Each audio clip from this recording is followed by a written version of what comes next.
Hi, everyone. Also, welcome back to Wine and Chill. It's so nice to see all of you. Can you guys hear me? Let me know in the chat if you guys can hear me. Yay, nay. It looks like it's going. Y'all know I have technical difficulties all day, so it looks like it should be fine. If you can't hear me, let me know. Oh, here we go. You can hear me? Okay, good. I think my internet was being a little slow. I was like, what's happening? Perfect. I'm so glad. Happy Friday. So look what I finally got. Some Black Girl Magic wine. For context, just for like 2 seconds, is unrelated to this video. This was sold out in Brooklyn, and I've been wanting to try the Black Girl Magic wine. So I ordered it from their website, and it came in like 3 days, and I got free shipping. So we'll see. I did a taste test. It was not just me, because clearly this bottle is like halfway full. It tastes great. So highly recommend. So you'll be seeing some of that. Good. I'm glad you guys can hear. So welcome to our first weekend wind down. I am going to commit to doing a live every Friday for at least the month. And we'll see if you guys like it, how you guys like this format. And if you hate it, you can just tell me. It's totally fine. And then, yeah, so we are going to hop into it. You'll be very proud. I have finally figured out how to use the PowerPoint with my face still being here. So look at this. Look at all the new things I learned. Wow. So welcome to the weekend wind down. So today, oh, thank you. Oh, California sounds so nice right now. So today we are going to go through a few things. We are going to go through Mischief versus Nike updates regarding, those Satan shoes. Child. The superstitious Caribbean person in me doesn't want to say it out loud. Look, I'm going to be very honest.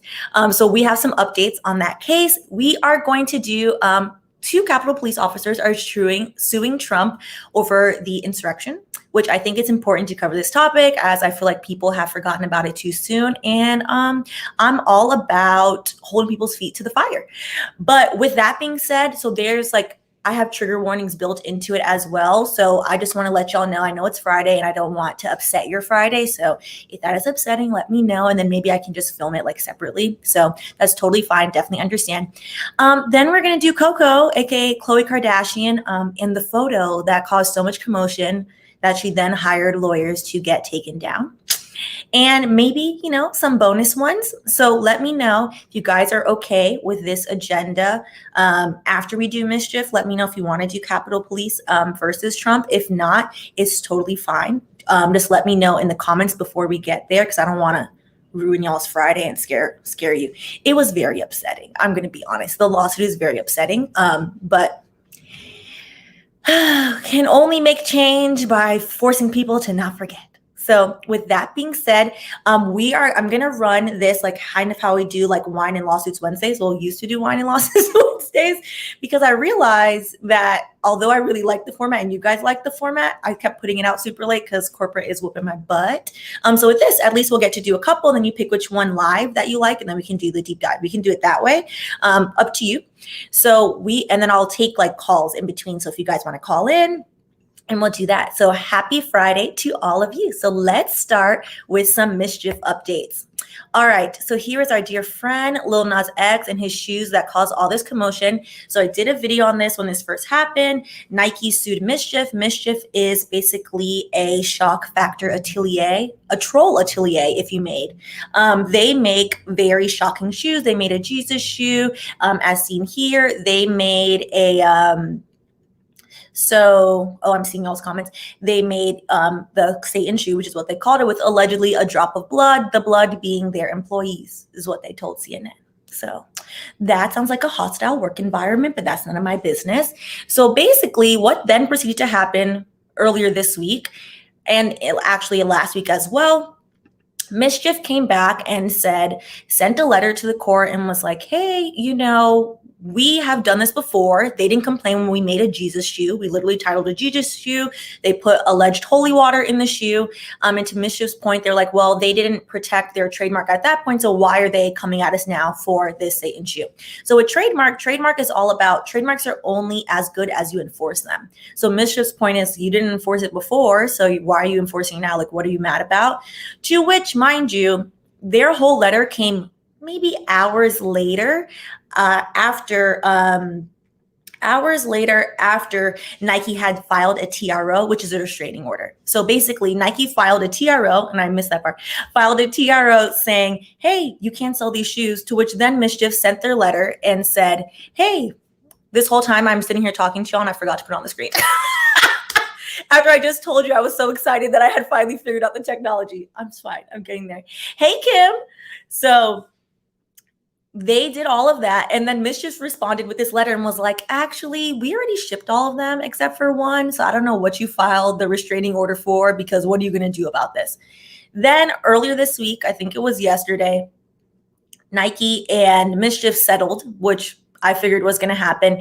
And now they are doing a voluntary recall. Voluntary meaning if you have, for some whatever reason, possessed yourself to buy the Satan shoe, you can give the Satan shoe back and get your $1,000 back. But basically, nobody's going to do that because now the resale value in the comments, like a few people that are familiar with sneaker culture asked, like, oh, I wonder what the resale value is. The resale value on these shoes now is going to be sky high. So nobody's about to turn in their, one drop of blood shoe. Is not happening.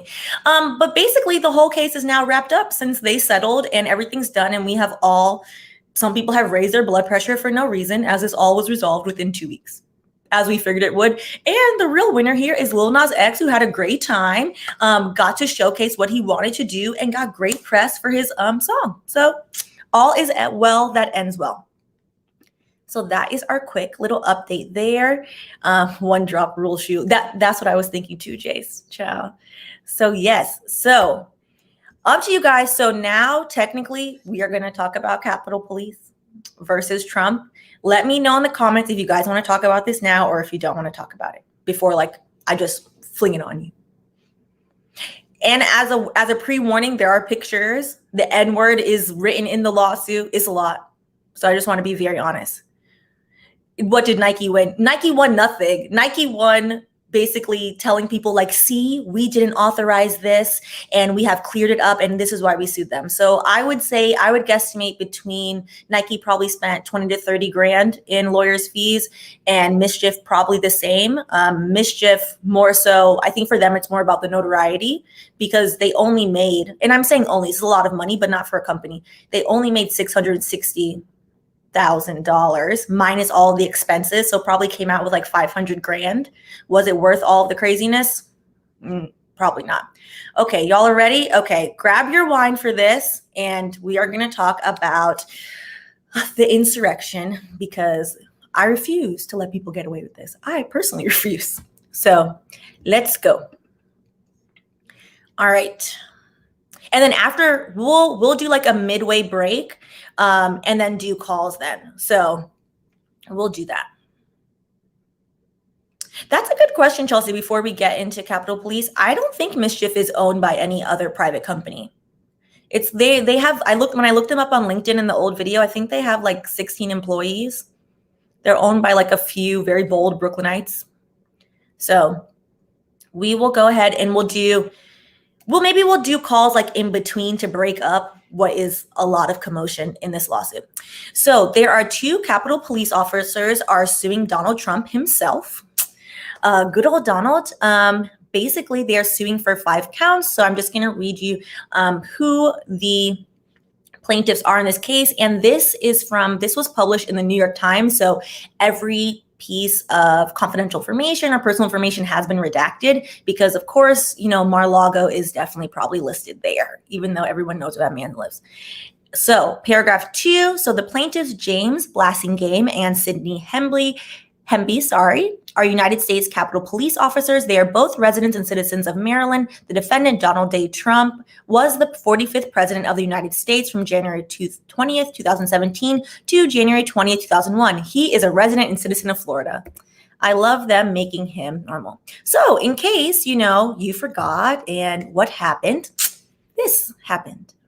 Pure, unadulterated, chaotic commotion and insurrection and racists running amok. So yeah, let's get into it. All right, so what are they suing for? They're suing for 5 different counts basically directing assault and battery. They were both unfortunately suffered injuries at the hands of the insurrectionists while they were trying to stop said insurrection, aiding and abetting assault and battery, directing intentional infliction of emotional distress, incitement to riot, disorderly conduct. So a quick bit of factual background.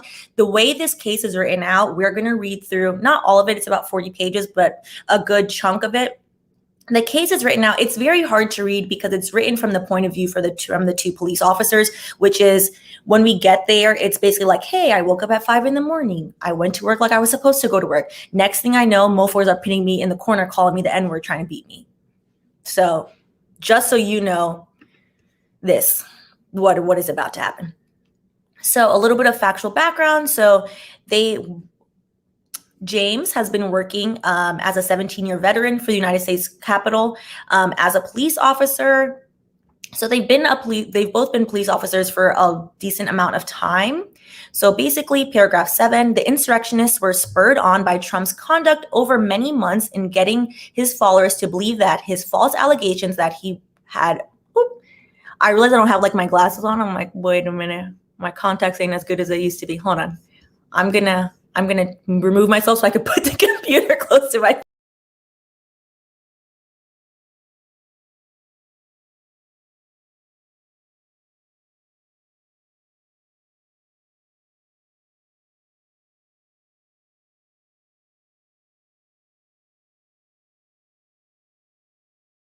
I realize if I remove myself, then you guys can't hear me.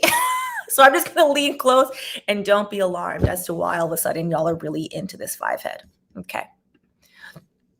All right, for the third time, the insurrectionists were spurred on by Trump's conduct over many months in getting his followers to believe his false allegation that he was about to be forced out of the White House because of massive election fraud by his presidential adversary, Joe Biden. And that the convening of Congress on January 6th to count the Electoral College results and declare the winner was their last chance to, quote unquote, stop the steal. The insurrectionist mob, which Trump had inflamed, encouraged, incited, directed, and aided and abetted, forced its way over and past the plaintiffs and their fellow officers, pursuing and attacking them inside and outside of the United States Capitol and causing the injuries complained of herein. Okay, here goes our former president and all of his dishonorableness. So, you know, the man loved Twitter before Twitter did what? Banned him. I don't think anybody on the Twitter misses him. So, okay, I'm glad I'm like, don't look that close. But yes, so back to Trump and his tweets. So he made this tweet, you know, saying, see, a great report by Peter, statistically impossible to have lost in the 2020 election. Big protest in DC on January 6th. Be there, will be wild. Like, what is this, a rave?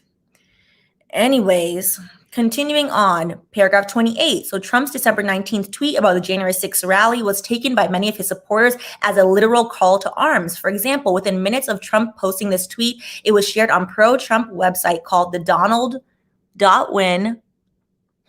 What an odd website. With the title, Trump tweet, Daddy says be in DC on January 6th. Hold on. Daddy? You know what? That's none of my business. It's really none of my business. If you're about it in the streets, then you should be about it in the streets and, you know, fight for gay rights if that's how y'all feeling. But I'm just saying. Back to the tweet. So one user, Evil Guy, said in response to Trump's call to action, I will be open carrying and so will my friends. This is why we need gun reform. So then he posted again, the big protest rally in Washington, D.C. will take place at 11 a.m. on January 6th. Location details to follow. Stop the steal. Okay. Then we have paragraph 12. Asked during the first presidential debate by moderator Chris Wallace to condemn white supremacists and far right ring hate groups, Trump responded, Proud Boys, stand back and stand by. Minutes later, the chairman of the Proud Boys, Enrique Tarrio, you know what? We're going to talk about him in 2 seconds. Posted a message on Parler, a social networking service popular amongst extremist groups, saying, standing by, sir. The Proud Boys would go on to become a core group of January 6th insurrectionists.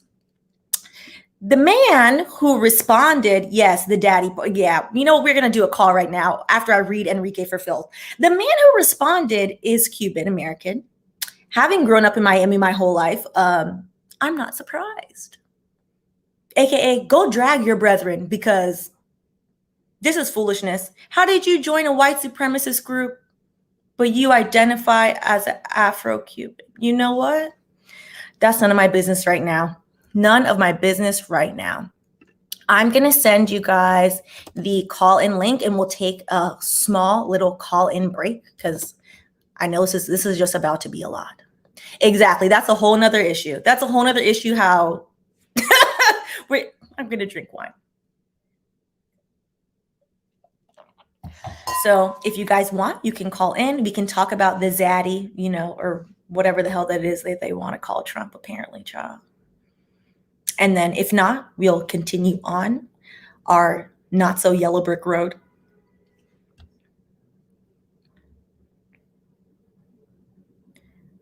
Oh, the call and break. So we have call and break. So basically, not Poppy Trump, Chelsea. So basically, just to break everything up, you guys can call in and we'll talk about like whatever section we just discussed for a little bit, and then we'll continue on. So James was asking. All right, here's Jace. I'm going to add Jace and we're going to talk about this real quick. Hi, Jace. What's up, sis? How are you? I was going to say daddy, but then that would have been really weird. Okay, first of all, before you start talking all that mess about gay rights, we do not claim them. I'm just stay over there. I'm just saying, if they're going to be about it, then I think that they maybe, you know, are pitching for the wrong team. I'm just saying, you know. It's a sad day. It's a sad day for them. A repressed life. Indeed. But yes, what do you think so far? So this case is just going to continue to get worse. But so far, what are your thoughts of, you know, I love when the lawyers are forced to use the tweets and social media in the lawsuit. It brings me personal joy to think of like we the crotchety having to be like, how does this work? Okay, screenshot it and then putting it in the lawsuit. Okay, so first of all, I saw a lovely headline earlier this week.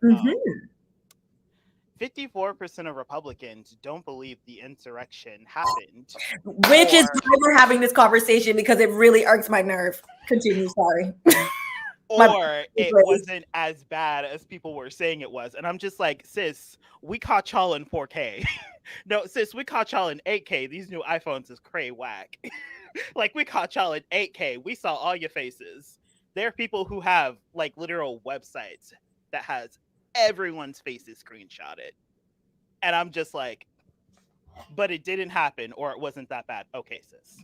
But I'm just like... lies, nothing but lies. And one thing to add, though, that really pissed me off when I was doing my research to add pictures of this, since people want to have amnesia, a lot of the pictures Getty Image has copyrighted, so you have to purchase a license to even use the picture.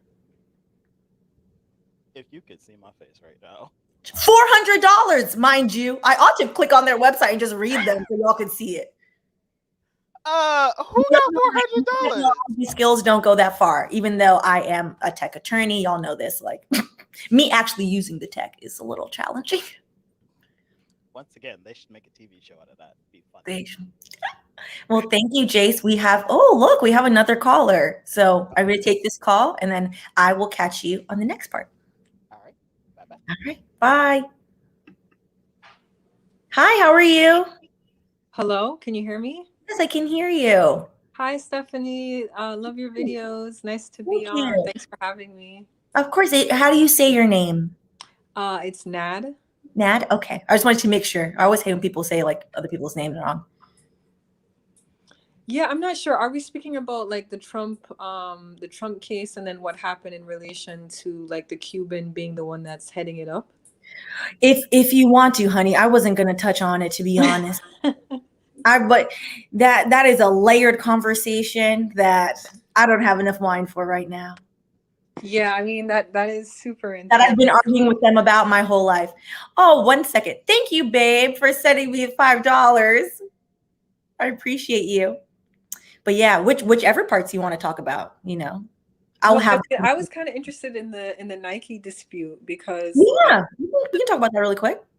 yeah, because I mean, I thought it was interesting that they were suing for like trademark infringement and dilution. And I initially thought that there was an agreement between the two, like between Nike and the company, because it seemed to me no possible way that they would have done something like that without Nike authorizing it.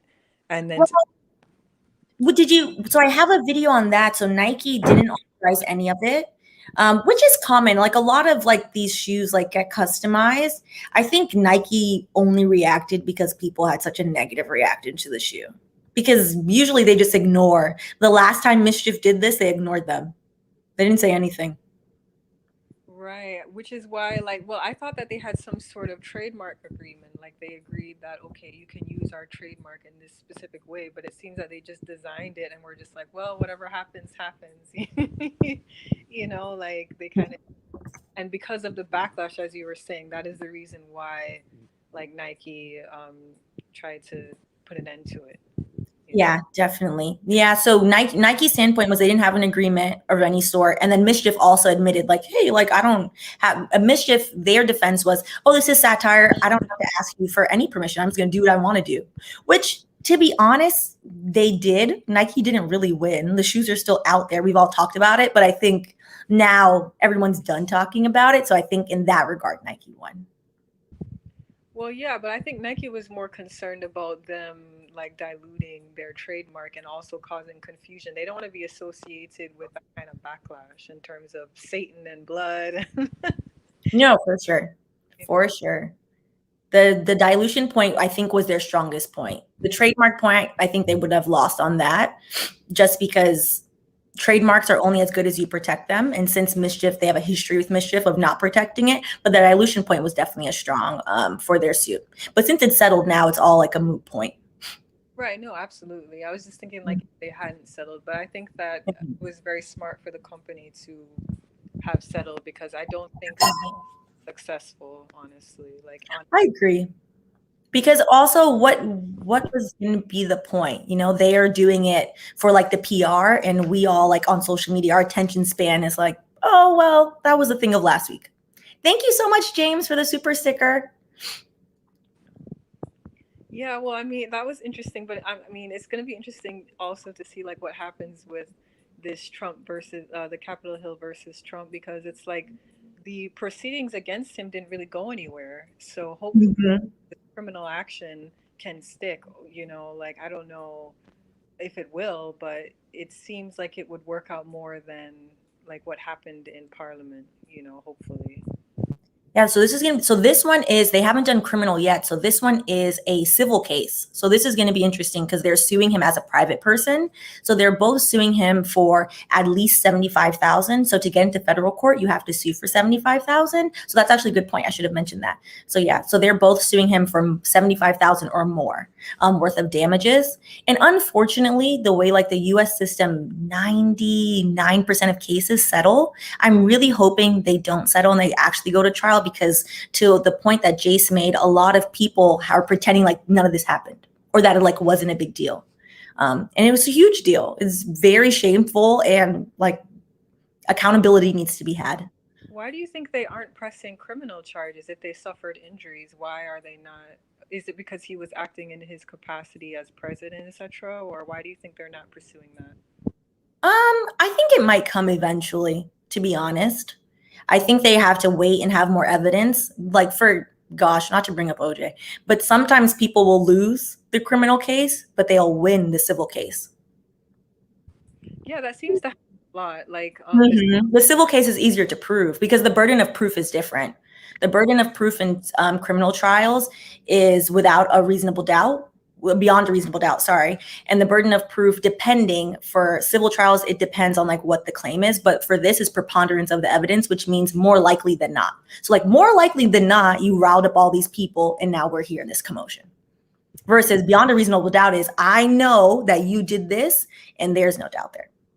Yeah, it's unfortunate because I feel like even with the George Floyd situation, like civilly they got this really nice settlement, but like I'm just hoping that one of the three criminal charges will stick because okay, yes, it's good to pay out the money, but where is the actual accountability for the actual criminal acts that these people are doing? You know what Yeah, I'm saying? completely agree. Oh gosh, I'm definitely not prepared for that. I don't have my hopes set high for the conclusion of that trial, to be honest. But Yeah, we will see. Holding my breath. yeah, it's making me super kind of pessimistic the more I watch, like when I watch the witnesses talking Yeah, and everything. definitely understand. Well, thank you, Nat, for calling in. I appreciate it. Thanks for having me. Enjoy Of course. the stream. Thank you. Have a good evening. You too. All right, so I'm going to add Mimi is going to be the last one, and then we're going to move on. Hi, Mimi. Hi there. How are you? Good. How are you? Good. This is my first time calling in. Thanks for having these. Thank you for calling in. I This is the most callers I've had. I just only recently started following and I saw you came up live. So this is very neat. I appreciate it. Thank you. So I'm actually just curious on a couple of things with regards to the current case that you're talking about with the insurrection and the lawsuit against Donald Trump. So I'm wondering if any of this is triggered 100% to get, do you think it's a statement case or do you think it really is a damages case? I think it's both, but to be honest, it's not getting that much press. So I think it's more so a damages case when we get to that part. They are suing for intentional infliction of emotional distress because they both now have assuming they both now have very like high therapy fees, like high medical fees, because we're going to get into like what actually happened to them because they're traumatized. Okay. But was interesting when I was looking it up. It hasn't gotten the press coverage I think it should have gotten. Like we are not pointing a finger at any of us, including myself, but like social media and people in general were more concerned about like Nike and these solutions than about this. Yeah, it's true. And I think everybody is just done because we started off the year with the impeachment, right? And so I think that everybody's just done hearing about it and wants to move on. Maybe that's why. I'm not saying that it shouldn't have the publicity that it should. I think all cases deserve it, especially one like this.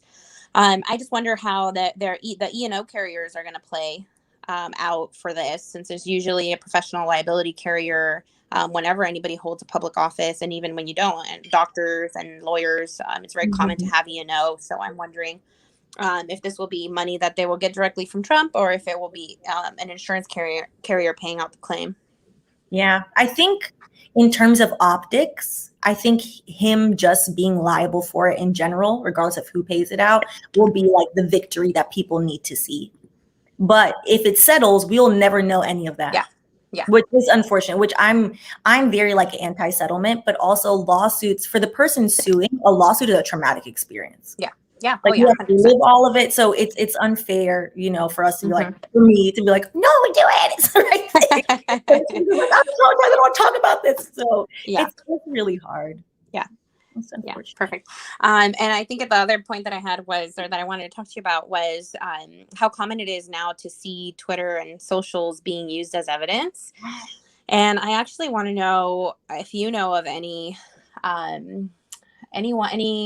of businesses that are bringing awareness to, I feel, people that are coming up that are just now using social media, whether they be old or new or whatever it is, and how important it is to have privacy around whatever you post and how that can ultimately lead, it could be used against you in a court of law, including, your text messages are deposable, everything that you have. And I don't know if anybody's educating, common Americans what the etiquette is around all of that and how sensitive it is. Yeah, no, that's a great point. So I work in-house as a corporate counsel, and in all of the tech companies that I've worked at, I've actually drafted our social media policy. So companies, usually a good company, will have a social media policy, and they will then either have HR or the lawyer do like one training and say like, hey, not necessarily in the case, like in the instance that you're mentioning, like, hey, these things can be used against you, but hey, do not act a plum fool on social media because we will fire you. It's like a common thread, and that usually gets people to pay attention because, of course, like most people, unless you're independently wealthy, like you need your job. But that is actually a good point. I think that would be an area for anyone looking to get into that business. It's definitely needed, particularly with, I think, all ages. Sometimes my dad posts things and I'm like, Dad, what is this? Like, you need to take this off. Like, they don't know. Like, they're like, it's that. And like younger people, our generation, everybody is so, it's an extension of yourself. So everything, you know, even like what I say on the channel, sometimes I'm like, oh, well, yeah, I have freedom of speech, but I also am an at-will employee. Like,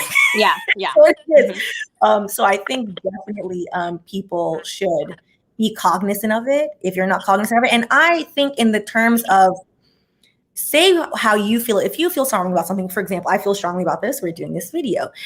If my employer was to take issue with it, I would say, I feel strongly about this. You know, I'm not going to be silent about it. But also, what's the practical implication? And I think tying it to your job is the base level where people understand, because people never think that they're going to get sued, but people are very afraid of being fired. So tying it to, can you be yourself at that with that employer? If you can't, then you probably need a new employer, which easier said than done. But I think that's the easier like tie-in for people to kind of wrap their mind around. But it is very interesting, the rise of social media, tweets, posts, Instagram, just screenshot in lawsuits. I know the judges are getting a kick out of it because they used to just black and white text. So I'm sure they're happy about seeing some pictures. Oh yeah, definitely. And I see that also, not even as an employer, but also I know that there's a lot of younger people on these platforms, you know, as young as 14-year-olds, I think it is. And, you know, I know that cyberbullying was a really big thing a couple of years ago. I don't know if it still is, if Facebook or any of the other platforms have done a better job at censoring all of that, but also how important it is to tell teens and younger folks that are using platforms that are legally allowed to be on these platforms because of the age requirements, that defamation is real. You know, I've seen recently that Cardi B is getting sued for defamation, and how it just takes, you know, it just takes you just have to piss off the right parent, and then that teen's whole life can get ruined. And so I think that's what I'm most worried about, because those things will follow you into the corporate world. That's a great point. And defamation, remember, the truth is a complete defense to defamation. So if it's the truth, say whatever you want to say. If it's not the truth, like, you can't just say like crazy things to people. But it's also, I think it's teaching younger people, like I'm the oldest of 7. So people like my siblings and like younger people, that you shouldn't be reactionary on social media because it doesn't go away. Like, just because you delete it doesn't mean someone didn't screenshot it. I like screenshot everything. Like, that's just like, as a lawyer and as a nosy person, I just screenshot everything. So James is saying here too, to your point, cyberbullying is huge. Even Roblox, a kids game, has major issues of young children bullying online, and now schools have to address these issues in school as well. Oh, that's so sad. That's so sad in the kids game that they're bullying each other. It's something I think the teachers have to address, but also the parents. And then our judicial system is not set up to understand cyberbullying. Let's be honest, it's run by a lot of older people who are very out of touch, who like don't necessarily understand how the internet works, which is why we have very loose privacy laws. Because trying to get Senate to understand like what an API is, they're like, nope, don't get it, don't know what that is very problematic. So yeah, that's a great point, Mimi. Yeah. Well, thanks for having me on, Stephanie. Thank you. Have a good weekend. Thank you. You too. Bye. Bye. All right. Okay, and I see you guys are doing that. So let's go back into the case, and I'm going to lean back in. Okay. So, before I get there, sorry, that's the whole purpose of trigger warning, to tell you trigger warning. So this part is going to be, I know, like, I'm about to delete my Facebook past 2017. I mean, better safe than sorry. Although it might already be in somebody's phone, just saying. Everyone has that petty friend who has receipts of everything. They're awful. I've had a few of those friends where I've deleted my stuff out of their phone. So trigger warning for the next part is very graphic. So if you want to take a break and go drink your wine and come back, I completely understand. It's totally okay. All right. So this is basically going to go through the details of January 6th from the eyes of the two plaintiffs. So, and from the eyes, I mean from like a aerial view of like what's going on, and then specifically like what happened in their day. So paragraph 46, Trump took to the stage. So mind you, people are forgetting that he was actually there before all of this popped off. So yeah, that is an important point in my opinion. So Trump took to the stage at noon on January 6, 2021. In an hour and 15-minute speech, Trump repeatedly claimed that the election had been rigged and stolen and said, "They rigged it like they've never rigged an election before." Sir, the way this man talks, I'm going to say one thing and it's not funny, but the way he had said his comment about COVID, people are dying that have never died before. Clearly, Donald, you can only die one time. I think never before is his favorite thing to say. We will never concede. It doesn't happen. You don't concede when there's theft involved. Our country has had enough. We will not take it anymore. And that's what it's all about. To use a favorite term that all of you people really came up with, we will stop the steal. You people. Okay. When you catch somebody in a fraud, you're allowed to go by very different rules. We've caught you in multiple frauds. Allegedly, not so allegedly. Like, you say random things that are complete lies all the time. Anyways, this is going to raise my own blood pressure. You'll never take back our country with weakness. You have to show strength and you have to be strong. Lord. And we fight. We fight like hell. And if you don't fight like hell, you're not going to have a country anymore. And we're going to the Capitol, but we're going to try and give our Republicans the weak ones because the strong ones don't need any of our help. We're going to try and give them the kind of pride and boldness that they need to take back our country.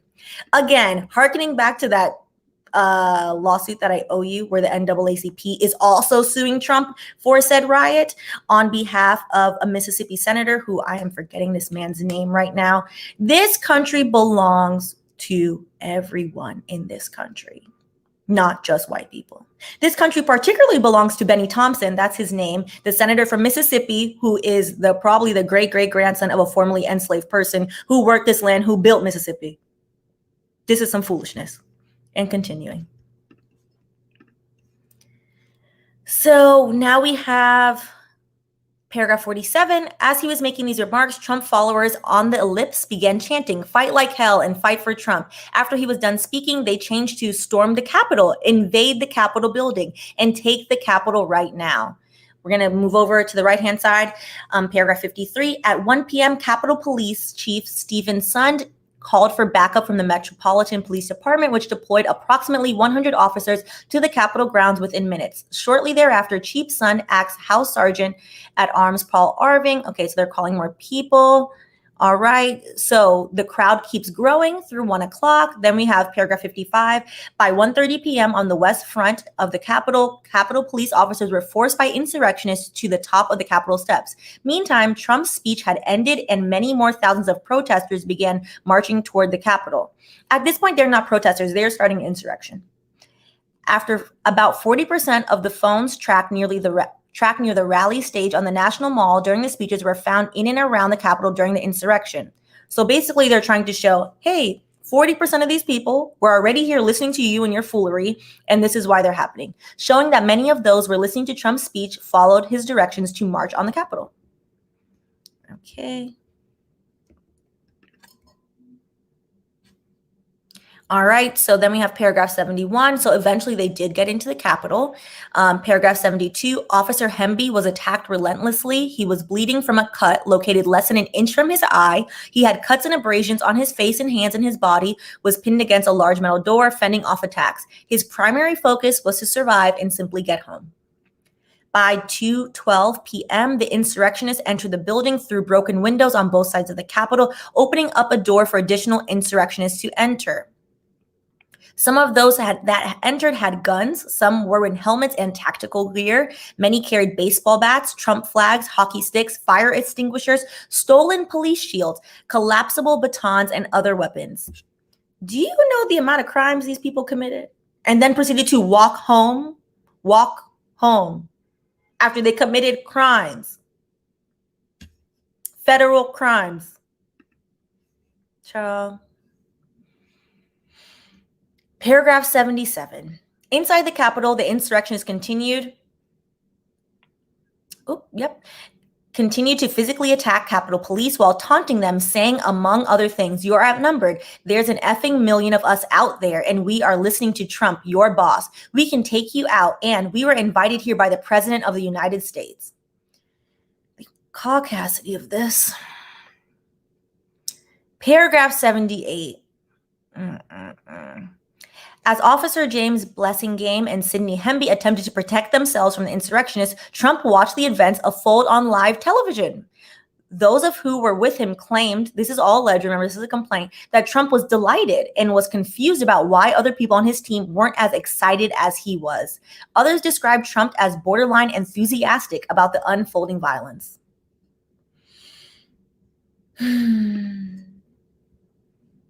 And while this is an allegation, because of course the people snitching on him are the same people that enabled him to sit here and give said speeches and rile up all these people that are allegedly saying that he was excited to watch all of this, none of these people, if this ever goes to court, will come forward and sit on the witness stand. So it will stay an allegation that is plausible. How I personally feel about it, I think is clearly on my face. However, it is an allegation. Oh, this whole thing is raising my blood pressure. Hi, T-Mac. Thank you for joining. Okay, back to the case. All right, so officer, we're going to go to paragraph 80. Officer Blessingame heard the call. They're coming through the windows and ran to the stairs to the crypt area of the first floor, directly below the rotunda. Inside the crypt was a small group of USCP officers. Officer Blessingame looked north and saw a sea of people running towards him. The hallway to the north of the crypt was a choking point, and as the crowd entered the crypt, it was quickly filled with insurrectionists. Officer Blessingame was one of just 8 or 9 officers facing the insurrectionists charging into the crypt. The USCP officer tried to form a line against the insurrectionists. So again, trigger warning to the next few slides in case you just joined. While I'm not shocked, I am like very highly annoyed that I understand we all have our limits of ignoring things and being like, listen, I don't want to personally deal with it. Completely get it, particularly for people of color, particularly for Black people. I don't think it's appropriate that 57% or whatever the percent that Jace had found of Republicans, allegedly, according to that newspaper, think that this is a game. Think that this is just a light thing that happened. People walking around with Confederate flags in the U.S. Capitol has never happened before, should have never happened. It is disgusting. If you support the Confederate flag, then you are supporting losing. It lasted for 4 years. I have no idea, having lived in the South before, what people's stupid attachment to that damn flag is. Continuing, paragraph 87. The insurrectionists were clad in and carrying Trump, QAnon, Proud Boys, and Oath Keepers themed clothing, hats, and flags. Foremost in Officer Blessingame's mind you, Officer Blessingame is Black, by the way. I should have probably said that. It's going to come up in a couple sentences. Mind was the terrifying certainty that the insurrectionists were interested in him and the other officers not going home to their families that night. Paragraph 89, the front line of insurrectionists was being pressed from behind by waves of newly arriving insurrectionists. Paragraph 90, then a forceful surge of insurrectionists pushed forward and slammed Officer Blessingame, against a stone column. He struck his spine in the back of his head and wasn't able to move. For the first time in his life, people were yelling in his face, calling him the N-word. I take personal offense to the attorney that wrote this and decided to spell it out. Like, I get it, but I don't think it needs to be spelled out, but okay. Repeatedly and throughout the attack of the crypt, he lost count of how many times the racial slur was hurled at him. This person that you see here in this picture, afterward, Trump said, are good people. Go home, nice people. I know you're sad. This is not a nice person. It's a dirty person, an awful person, a person that belongs in jail. So on that note, we'll take a little break before I rile myself up, child. So if you guys want to call in, I will share the little invite again. Copy to clipboard. Okay. Same, Kim. I'm sitting here trying to drink my wine while I'm triggered. Lord, don't worry. We're almost through this, and then we're going to go to Khloe, and it's going to be much more lighthearted. Is very awful. I completely agree that so T-Mac's comment, to have that kind of artillery as described to me to lends to how this was a planned insurrection, completely agree. Also, those folks had the floor plans of the Capitol, agree. Feds knew but did not take it seriously versus BLM. Whenever more than 5 Black people show up anywhere, people act afraid. People act like, oh, awful things are going to happen to me because the brownies are outside. But y'all not afraid of these people with guns, with literal guns, Confederate flags, Calling other people the N-word? This is not scary to you?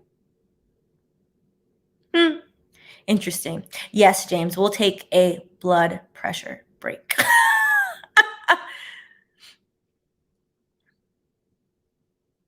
Exactly.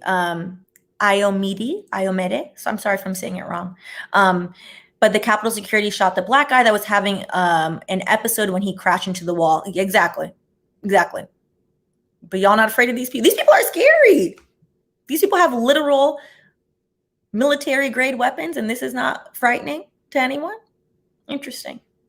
Which would lead everyone to believe if you're not afraid of white people with guns and Confederate flags, that's because you too are a racist. That's the easy, answer. Okay, let's get back into it. All right. We're almost through the worst part. Okay, promise. All right, so paragraph 108 at 4:17 p.m., Trump tweeted a recorded video directed to his followers as they continued to ransack the Capitol. In the video, Trump told insurrectionists, this is when he finally said something, I know your pain. I know you're hurt. What hurt? What pain? They literally killed people. People died. I'm confused. And repeated his big lie about the stolen election that had driven the insurrectionists to the Capitol in the first place. No, their white privilege drove themselves to the Capitol. Anyways, he then said to his followers who had invaded the Capitol, assaulted and severely injured police officers, destroyed property, and generally tried to overthrow the Congress. That is called a coup, as it carried out its duty of certifying a presidential election. Go home. We love you. You're very special. Special in a damn head. What do you mean? Who is we? I wasn't aware that Trump spoke French. At around 5:40 p.m., Capitol Police with reinforcements from the Metropolitan Police and the National Guard. 5:40 p.m. This whole incident started at 11 o'clock. So many hours it took for them to finally get enough bodies and enough officers to help these people who just clocked into work and got targeted by white supremacists. I find that very interesting. By that time, 140 police officers were physically hurt and many more would be emotionally scarred. One Capitol Police officer died of injuries he suffered on January 6th, and 2 others took their own lives shortly after. Where was it reported in the news that 2 Capitol Police officers unfortunately committed suicide due to this? Where was that ever reported? Is it possible for police officers to bring suit against individual insurrectionists? Yes, it is. It is, but also you only ever want, if you ever unfortunately get into a lawsuit, you have to sue the person with money, because if not, what's the point? Besides proving a point, a point is great to prove, but it will also bankrupt you if you don't have a lot of money. These are civil servants, so they are not rolling in the dough, assumedly. James, I never heard of that. I never heard of, unfortunately, the 2 officers taking their own life due to the stress they suffered from this. And that's something that should have been broadcasted widely. Look at the awful thing y'all did. Y'all are yelling Blue Lives Matter all day, yet you killed three blue lives for what? Because you wanted to have a temper tantrum? Or does a blue life only matter if the life inside of the blue color is white? Clearly not, because I think the officer they killed was a white officer. Awful. Just awful, these people. Continuing. Also, I just threw this in there to show the pettiness of Trump, that Trump literally allowed these people to go into the Congress building where he knew Mike Pence was, because he was also mad at Mike Pence for not sticking up for him in his lie, and could have all the I care for Mike Pence 0, -100, 0. But how petty are you to get so upset at your coworker you're willing to risk their life for it? A mess.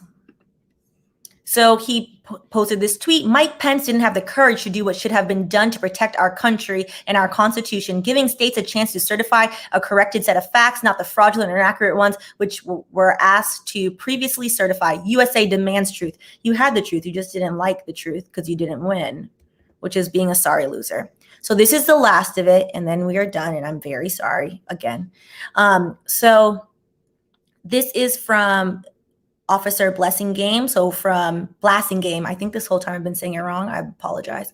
From Officer Blasting Game, from his point of view. So throughout the dangerous and chaotic day, his family could see some of what was happening to Officer Blasting Game in real time, but he was unable to communicate, to comfort and reassure his wife and family in real time.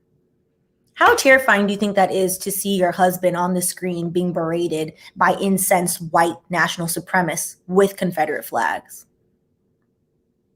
How awful do you think that is? She also should be named as a plaintiff in this lawsuit, as she also deserves some money because I'm sure she has PTSD as well. Paragraph 114, it was not clear to him, this Officer Blasting Game, on January 6th that he would survive or make it home. He did finally get home at midnight, but only to return for a 7 a.m. shift the next morning, which would be the beginning of a month of 12 to 16-hour shifts. They didn't even give the man the day off. Paragraph 116, Officer Blasting Game suffered injuries to his head and back. He continues to have pain in his back, but the severe emotional toll the January 6th insurrection has taken on Officer Blasting Game continues to reveal itself. He is haunted by the memory of being attacked and of the sensory impacts, the sights, the sounds, smell, and even taste of the attack remain close to the surface. He experiences guilt of being unable to help his colleagues who were simultaneously being attacked and of surviving where other colleagues did not. So that is the end of that case. I'm very sorry for bringing that up on a Friday. However, I appreciate y'all for sticking in through this. I think it is important that it's none of your job if you're a person of color, to be honest, to get people to, listen and pay attention to these things. But I think it's important that people don't forget and realize the huge, colossal impact all of this has had on the police officers that were simply, some of them trying to do their job, because some of them have gotten indicted because they were trying to open the door, which is foul. That's separate. I'm just talking about these two who were clearly trying to do their job and clearly now are going to be scarred the rest of their life. The impact on the national toll of people who sat there and watched it in horror, like, oh, this is what's happening. Oh, okay. So that's that. We're going to see where that case goes. I hope it doesn't settle selfishly, because I think it needs to be stated in the ground, written in concrete, so that way people don't forget. I will definitely be that aunt in like 10 years when my niece is at school in the back of the classroom being like, so we're to modern history now. Y'all gonna talk about January 6th? I think we should talk about this for a week. I will definitely be that person. I don't think it should get glazed over. So that was that. So just take my blood pressure down. Oh, people are awful. He's awful. I cannot wait till I think Dominion is going to sue him, to be honest. We've talked about Dominion finally, and I think that they sued all those people and they're finally going to sue him. Koko Bridge, I just keep thinking of our ancestors. Exactly. How much, and again, I am a Black immigrant, so just to put that out there, but how much have Black American people suffered in this country for hundreds of years to build a country that people then yell in your face, go back to Africa for, to then yell the N-word at this man who's doing his job, trying to protect his country that he's rightfully in. I take very big offense to it. So on that note, let's have a sip. Do you guys want to do any more calls about this, or shall we move into something much, much lighter? And that will seem very frivolous after talking about that, which is Koko and her photo. Let me know. Up to you guys. I'll put the link in there. And then if not, we have, yep. And as a Black immigrant, I always try my best to highlight how much African-American / Black American, I know people identify differently, have suffered and continue collectively, since we're Black, suffer in this country. But it's completely wrong is not even the word. The lack of acknowledgement, sheer acknowledgement that Black people have built this country for free. And the forced assimilation and the forced to smile in corporate and the forced to kiki like everything's okay, just for you to then look on the screen and be like, wait, is that my neighbor? Is that my neighbor scaling a Capitol wall? That's my damn neighbor. Interesting. It's wild. You got something to say? Okay, let me add Jace. Hi, Jace. What's up, sis? For free, Chelsea, free 99. Like, I am so in fan. I will get not a red cent when reparations happen, if they ever happen. But from this country, Elizabeth owes me some money. But I'm gonna be on her neck. But come on. Not even some free college. Can't even give free college to African American people. It's trifling. I agree. Sorry, I knew that was gonna rile us up. Like, I've almost finished my glass of wine. So, as a fellow, I don't know if I could be considered a Black immigrant since my parents are from the USVI, which is a U.S. territory. But I know I'm gonna get some of them reparations though. So get the check, get that bread, get that, and leave. That's me. But I particularly find it interesting how it's like, go back to your country and this, that, and the third. And it's just like, it was your ancestors who stole mine from our homeland. Sis, my people were just chilling in Africa, just being African. Okay. Minding our business. Exactly. And they got dragged over here. So how dare you say that? I don't have a place to go back in Africa. I don't know where my family is from Africa. This is our home, and one of the biggest, not guilt, but semi-guilt that I have sometimes is, do I want to just, if with my one life, do I just want to be like, screw this place. I'm going to go relax myself, go to Jamaica, go wherever, relax myself and be out of the mess. And it's like, no, we built this. And by we, I mean like Black people in general, African-American people have built this. And there are so many Black expats. And I get it. I'm like, but you also have one life. There's racism everywhere. But this brand of it is violent. It's every day and it's violent. And but I think we deserve it. It makes me very happy to see certain Black people, like in Mississippi, in Georgia, rebuilding the Black South. Because, child, what is this? What is this version where people are afraid? Like when I live in the South, afraid to walk down the street certain times. You don't know, like, if people feel a way about you. Exactly. Like the week that Trump got elected. So I used to take the bus to work, and the week that Trump got elected, I was scared out of my mind to walk home because by that time, with the kind of shifts that I was working, I had to take the last bus home. And, with daylight savings time over by that time, it's dark at 6 o'clock. It's dark at 5 o'clock. So I'm walking down the street and I'm just looking around because is somebody going to jump out and, get me or something? Like, I don't live in a place. I don't think there are a lot of racist white people around here, but sis, you never know. You gotta prove that you're an ally. Ally is not a word you could give yourself. Like, I have to give it to you. Exactly. And so yeah, it's upsetting. It's upsetting. And what I find to be more upsetting sometimes is the gaslighting, like the gaslighting of Black and brown people. It's not a big deal. Let it go. Like, that's a small amount of microcosm of people that stormed the Capitol. I'm like, if it was 2 people, it still would have been a big deal that you were so emboldened to do that. Exactly. That is treason. That is treason.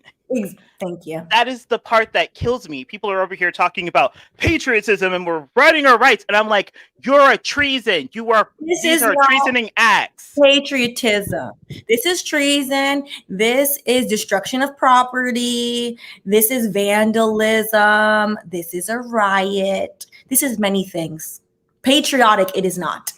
Exactly. And like someone in the chat said earlier, like when it's Black Lives Matter, cops they got backup on backup. They got trunks of people loaded in.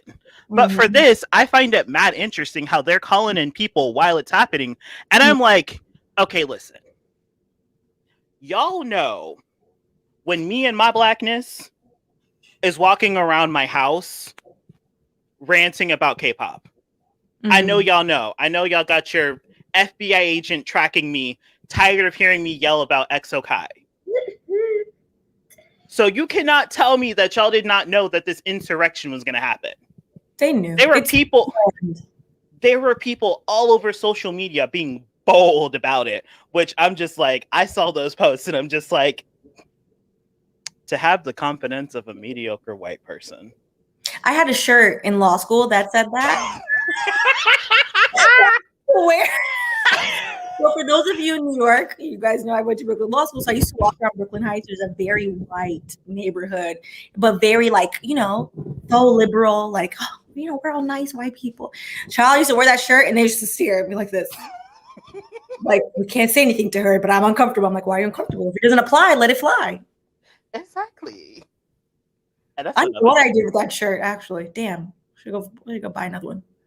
And that's another thing is I think it's hilarious. White people will get around me, and because, you've seen the character that I use. They're about the same color as I am. So, light, bright and everything. And, I talk like a white person.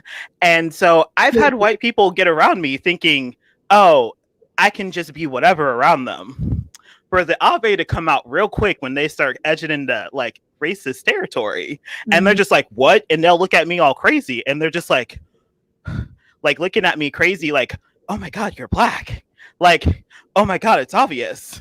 Like, you don't see this nappy hair growing out of my head.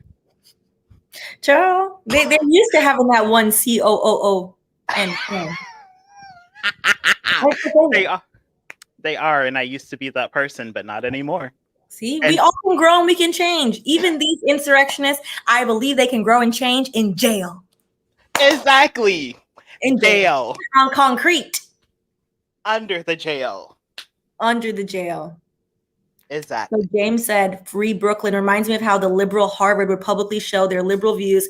And then when a plan came to diversify their local school for children, the Harvard professors worked to block it. Because nothing irritates me more, to be honest, than these like faux liberals.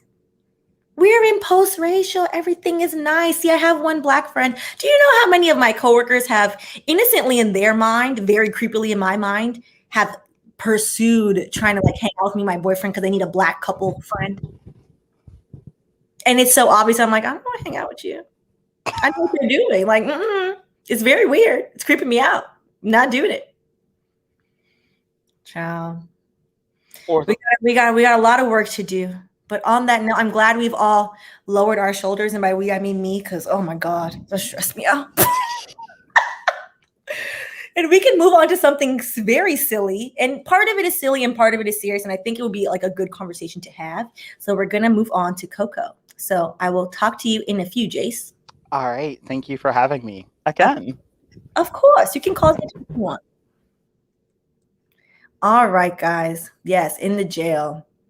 Completely agree, Sharni. They knew for months. They did. They're not fooling any of us.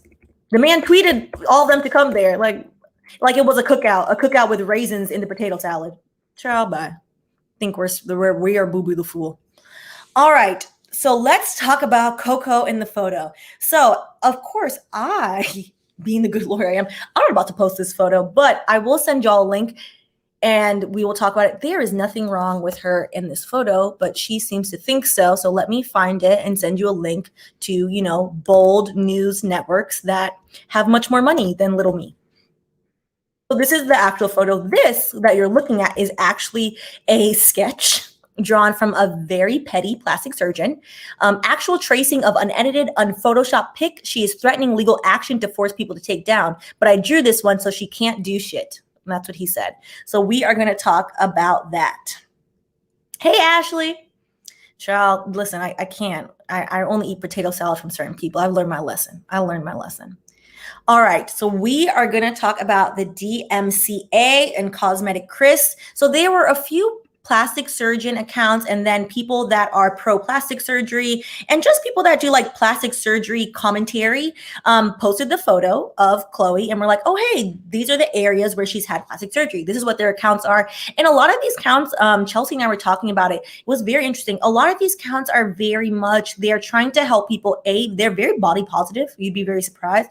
And very much so like, hey, it's your body. Do what you want with it. These are the best doctors to use. This is the type of surgery. This is your realistic expectations. It's all about level setting for plastic surgery. So that was interesting to learn in my research. They're not telling people like, oh, you're ugly, your nose is crooked, you need plastic surgery. That's not what any of those pages were doing. They were just saying like, oh, this is Khloe's real body. Like, okay, yeah, you can tell she got this done. This looks a little bit different.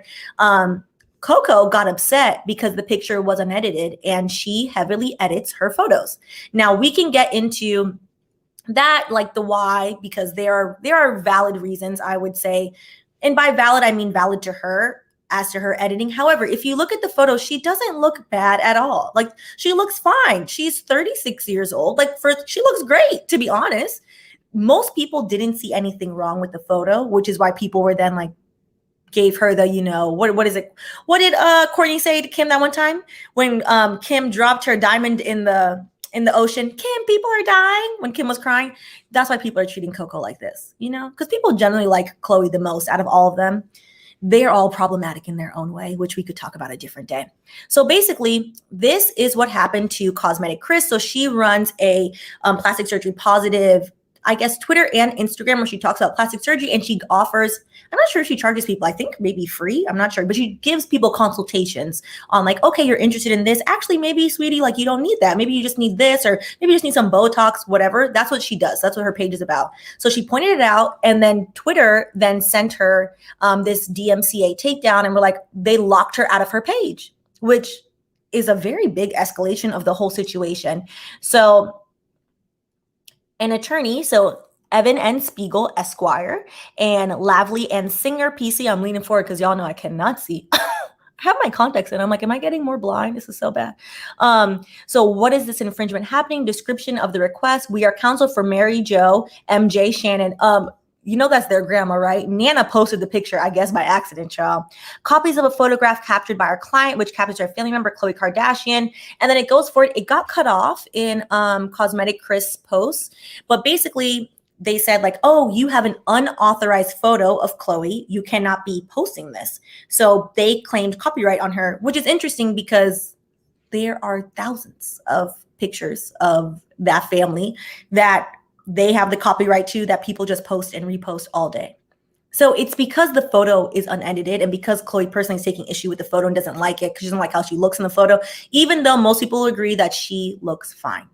So it's about how she feels about herself. So definitely understand the agency there. Cosmetic Chris wasn't the only one. A bunch of plastic surgeons then that were reposting it, because plastic surgeons, surprisingly, yes, they're pro plastic surgery, but they're also pro realistic body standards, which is plastic surgery is only going to do so much. Like all the Kardashian photos are highly edited. So it's unrealistic expectations that they're setting for other people, expectations that they themselves can't even attain, So what is the purpose of this? Creating a cycle of nonsense. So we'll go to the next page. So what is the DMCA? If this is the first time you're hearing about it, the DMCA is the Digital Millennium Copyright Act. Yes, it happened around like 2000 when millennium was the it word to say, child. Remember that when people were all freaked out, like the millennium's happening. You got to stock your shelves. I was like 9. My dad stocked nothing. And I was like, Dad, what if it really happens? He's like, well, I guess it's going to happen. And I was like, are you going to buy some food? Anyways, so in 1998, Congress passed the DMCA, which amended U.S. copyright law. There were 3 updates. Basically, it was to address the relationship between copyright and the internet. So at this point, the internet wasn't new, but the internet was now more people are using it. That's when we all started playing like Oregon Road in elementary school on the computer, and it was a thing. So the internet had started to be used in homes. They're like, oh, this thing's around to stay. Like, how do we deal with copyright issues now? So they made the DMCA. It had 3 updates. We're mostly concerned in her dispute in number 1. So number 1 was establishing protections for online service providers. So online service providers, like for example, is Twitter. That's an online service provider. Instagram, Facebook. in certain situations if they're users. So the users in this situation would be Cosmetic Chris, any of the plastic surgeons, engage in copyright infringement, including by creating the notice and takedown system, which allows copyright owners to inform online service providers. So the copyright owner here is Mary Jo.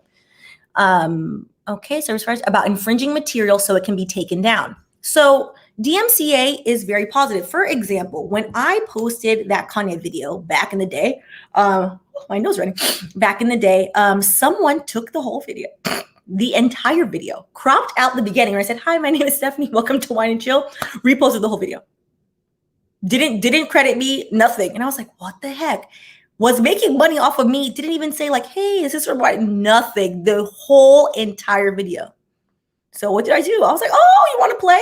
Went to YouTube and was like, this whole thing is my video. They're not commenting on like anything I said. The entire thing is just me talking. It's just my video.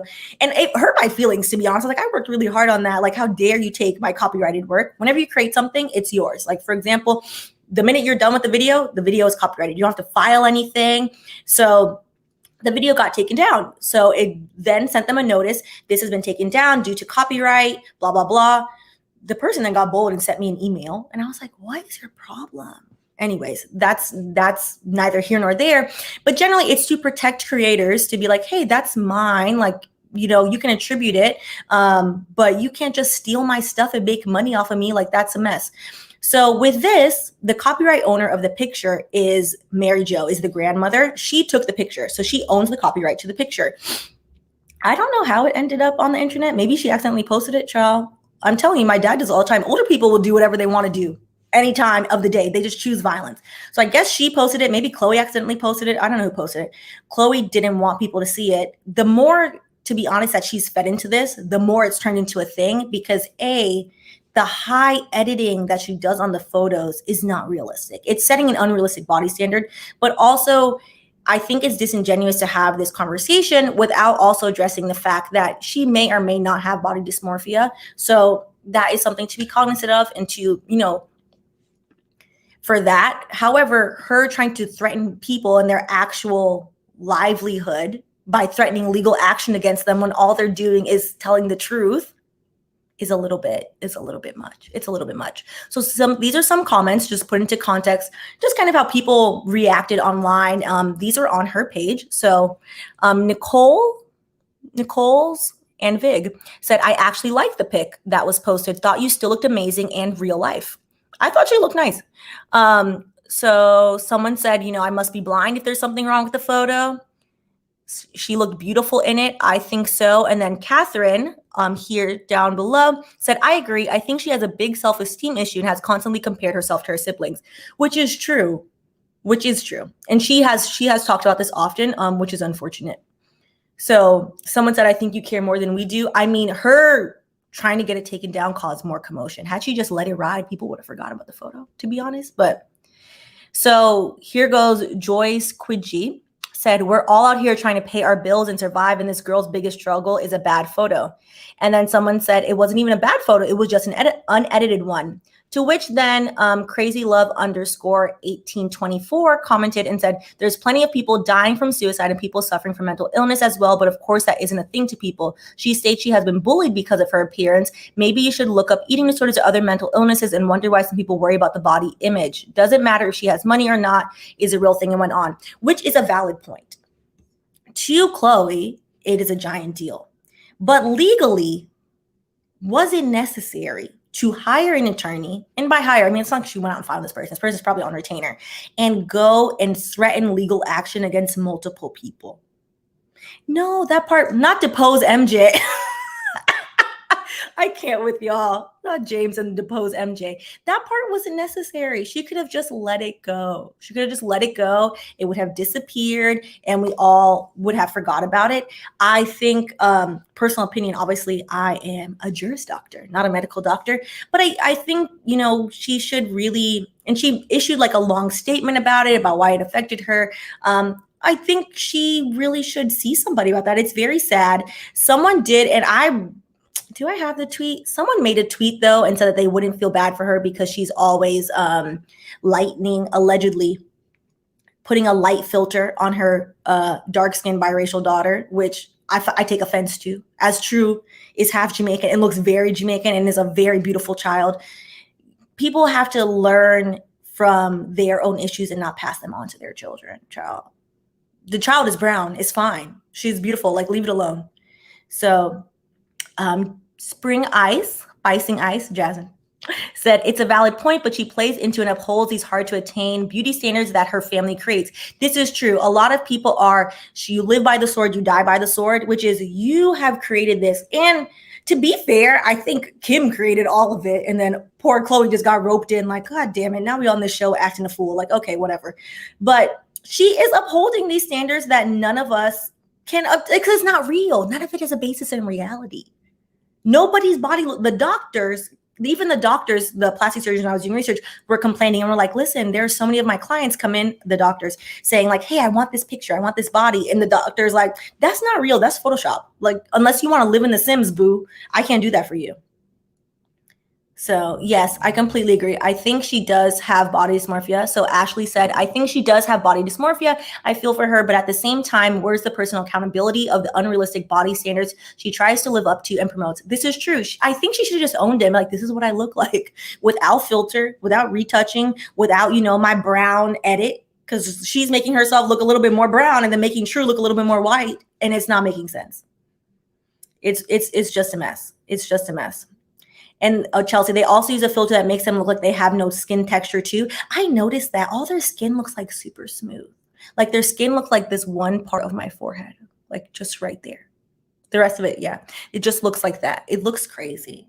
It's not good for kids. It's not good for adults. Like for us to see that and be like, oh my God, I need to it's not real. None of it is real. And she's not going to actually sue anybody because I think now they realize like, oh, me taking legal action will make it worse. But it was very unnecessary for her to, okay, fine, issue the DMCA copyright if you want to. I mean, that's only valid if it's something valid.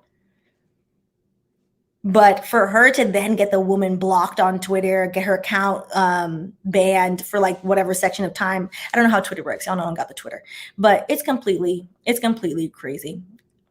Yep, I'm reading comments. There's been a huge increase in teens coming into plastic surgery offices to get work done like lip fillers. It's not good for young kids because young kids, their frontal lobe is not developed. They don't know. They're scrolling through and they're like, oh, okay, I want to look like this. If I look like this, then I also get all these nice things. I get to go to Bora Bora. I get a private island for my 40th birthday during a pandemic. Full shade. And I'm going to show everybody everything's going to be great. But it's a mess. Completely agree, James. Lawyers messed up this one. She should have just left. The lawyers made it worse because it looks aggressive. It looks like me, the super entitled rich woman, coming at people. Like, child. But yeah, so those were all the cases that I wanted to go through with you guys. So I will go ahead and put the link again if you guys want to talk about Koko. I think it's good to have the legal side here is very silly, but I think the more important social issue is more so how do we feel about ourselves and how does social media make people feel about themselves? Because part of it is people have been bullying her, which is awful, but also part of it is due to her job, she is on social media all day, due to her job, being a personality, whatever. It's not healthy. And she coming after regular Twitter users with 200 followers. What was the purpose of that? What? It just didn't make sense. The legal strategy was spray and pray. Just, woo, we're going to do all of it. And then hopefully it goes away. I just sent you a link to page 6. The newspapers that have the money and have the insurance policies, they're like, I'm going to keep the picture up. It's what was the purpose of this? Yeah, so sounds good. Okay, so Jace is popping back in. Hello. It's me. So, first of all, if she wants the picture down, I feel like she has the right to say, I want the picture down or for it to come down. But also, sis, like you said. That's what I'm saying. Part of me is I get it. I understand outside of my feelings about them as a Kardashian clan that appropriate Black culture and do foolishness all day. As a person, I get it. out of all of them, I think most people empathize with Khloe because you feel bad. You're like, this is not, people are not kind to her. People have called her the ugly sister for years. People are very mean. So as a person who wants agency, and I believe everyone should have agency over themselves, yes. But for you to take legal action after people allegedly that have 200 followers on Twitter, what was the reason? Cardi B voice. What was the reason? Oh, girl, I was just about to do that, but I'm just like, I'm not trying to blow out nobody's headphones right now because I'm loud. But but I'm just like, exactly. It's like, number one, Streisand effect. That's a thing. You're only making it bigger. Like I said in my comments about the Mischief thing. Mm-hmm. People would have forgotten about the quote unquote Satan shoes if y'all hadn't have made it a thing. See, now you made it a thing and you're playing right into Lil Nas X's hands, number one, because that was he had a great field day. Yes, he did. They didn't even have to name him. They didn't even have to name him. But it's just like, number one, sis, you're doing too much. But number two, like they said, y'all are over here. Like, number one, I looked at the picture. The picture looks fine. Far be it from me to compliment a Kardashian, because I have a deep-seated hatred for those women. Because just would. I mean, I ain't gonna get into that.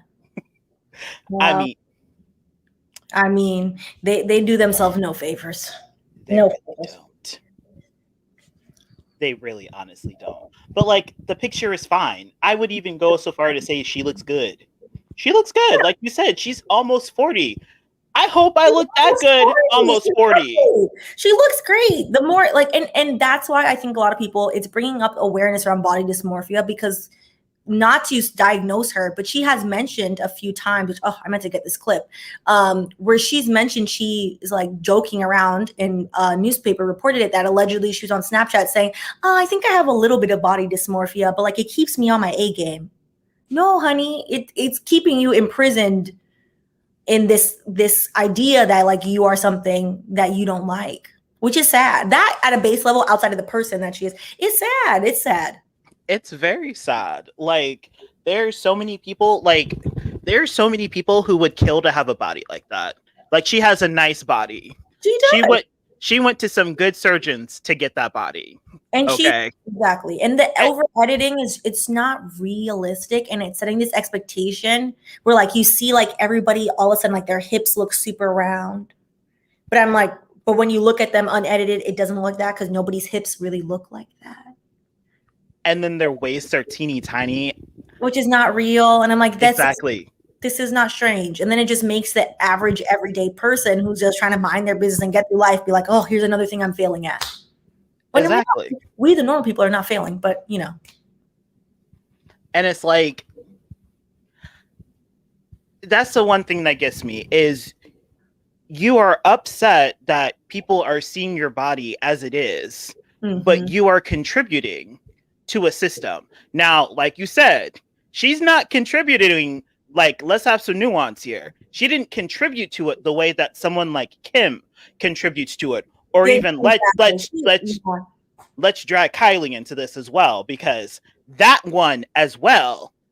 Her edit is crazy. It is crazy, but it's just like you're still complicit.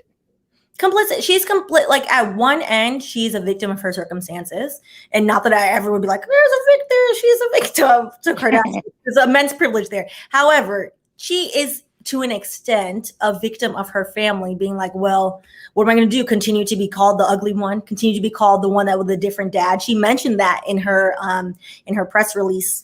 Not her press. Well, it was kind of like a press release that she said. And I'm like, all of those things after all these years are very hurtful. Like, at a base level, however any of us feel about her, it's hurtful. It's hurtful. Exactly. Like, that part I get, but then for her to then go around and allegedly light and true with filters, no, girl, my sympathy is gonna stop there. Exactly. And that's honestly, that kind of shows the hypocrisy of white supremacy, because it's like you have all of these white women who blackfish, they do all these things to look mixed race, but then you have someone who is actually mixed race, or who just kind of, I don't want to say won the genetic lottery, but, you know, they crawled out of their 2 Black parents looking like that. And it's like, now there's something wrong with them, even though they fit the standard that y'all have created. That the two. So Jasmine said, so spicy nice. I blame the Kardashians for this current trend of blackfishing on social media, which is completely true. Kim is the original blackfish. Yes, Until I knew Kim was Armenian, I was convinced that Kim was a one-drop Black woman. No! As a teenager, I was like, oh, no, whatever. Like, this is it's fine. Like, I was like, oh, Kim must be biracial. And then I was like, oh, this is a white lady. And before anybody watching this or rewatching this is like, Armenians aren't white. That's not true. Armenians have petitioned and legally sued in the early 1900s to be called white. So don't do it. Don't do it. I'll pull up the lawsuit on you. Yes, they are right. Not the lawsuit, sis. What gets me about that, no, sis, seriously though, like there are some people who are so fooled. I've even argued with people about, so the 3 sisters, they're half Armenian, but Kylie and what's the other? Exactly. I've had people argue with me saying that they are also Armenian because they're both brown. And I'm just like, they're not brown. It's called tanner. It's called self-tanner.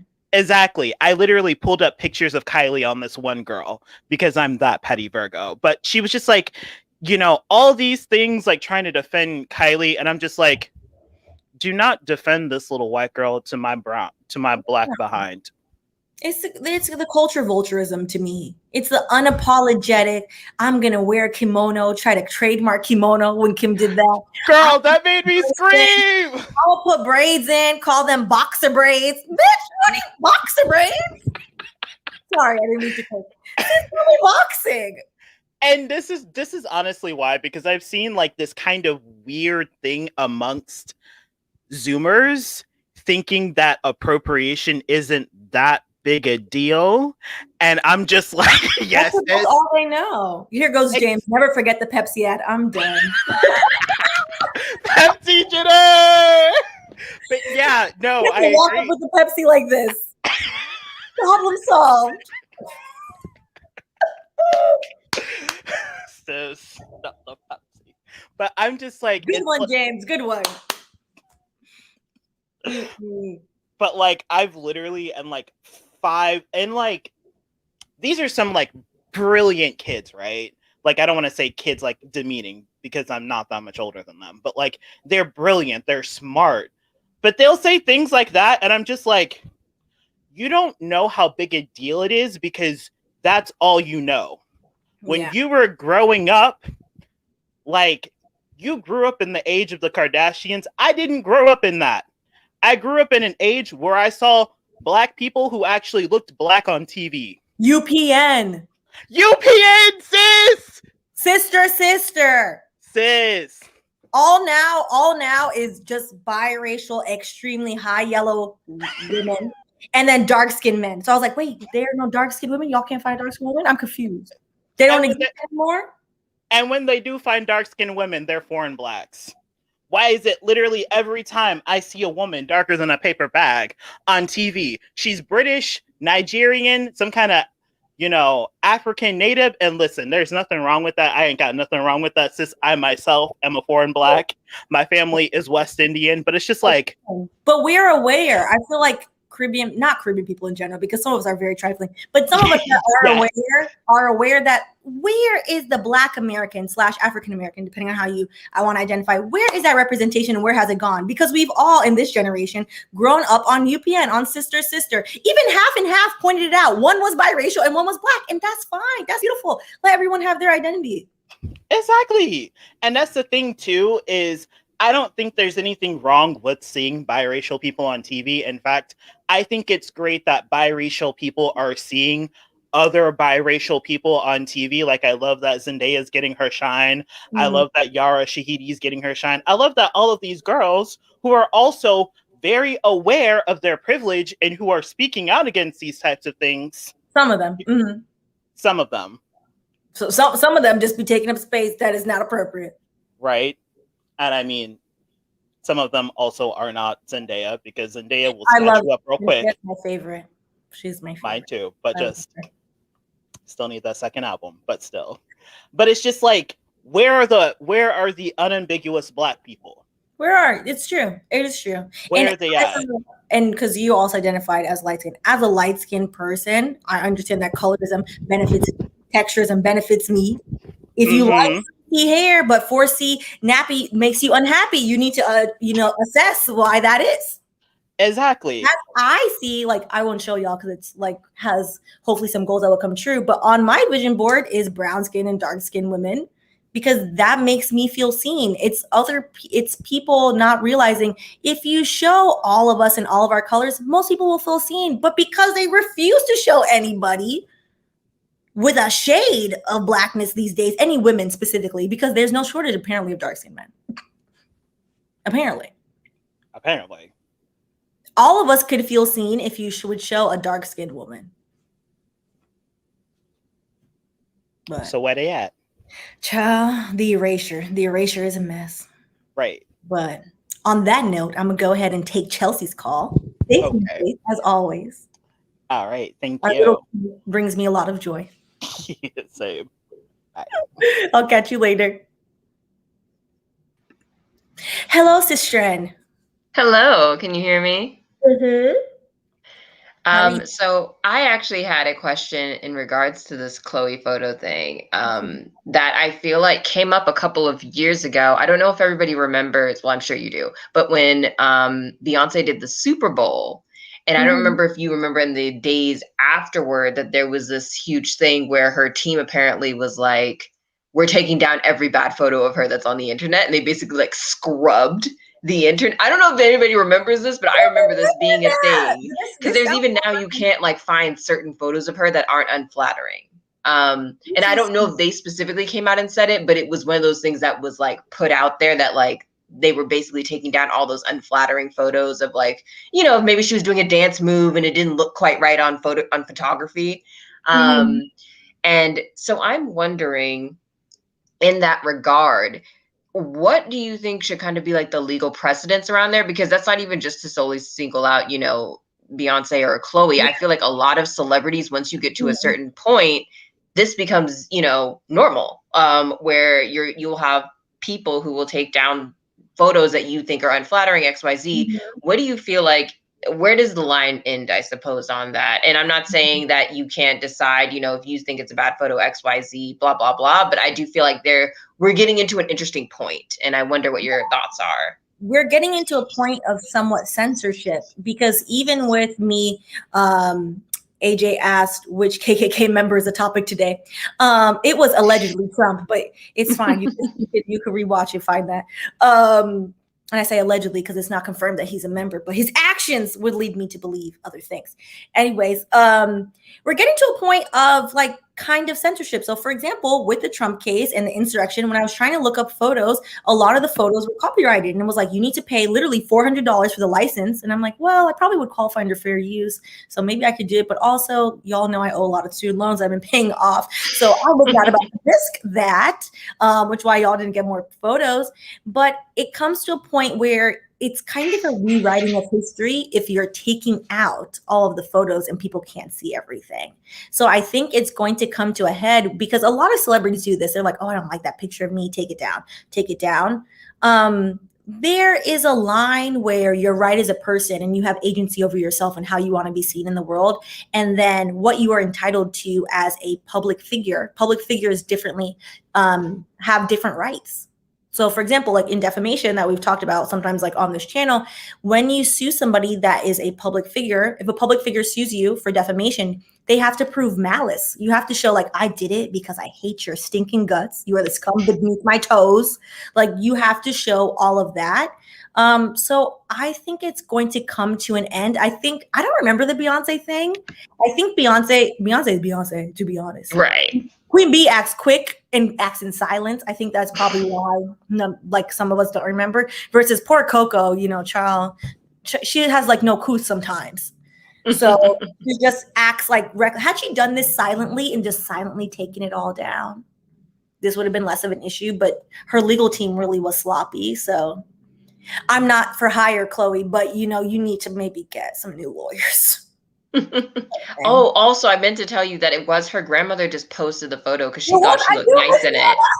Yeah, she just posted it because she was like, "Oh my!" Like, I feel like the train of thought was, "I think my grandmother looks nice. My granddaughter looks nice. Looks I took nice. this Well, she photo did of her look nice. today, and she did. No, she looked great." She I'm did like, look nice. especially in regards to being, she's 36 years old. She had a baby not too long, like 2-3 years ago. Like, children can do a lot on the body. Like, Hello. so I'm like, she looks One glass great. She looks She great. looks She looks great. great. I knew it was Nana. I was like, I know. Nana was like, oh, cute post.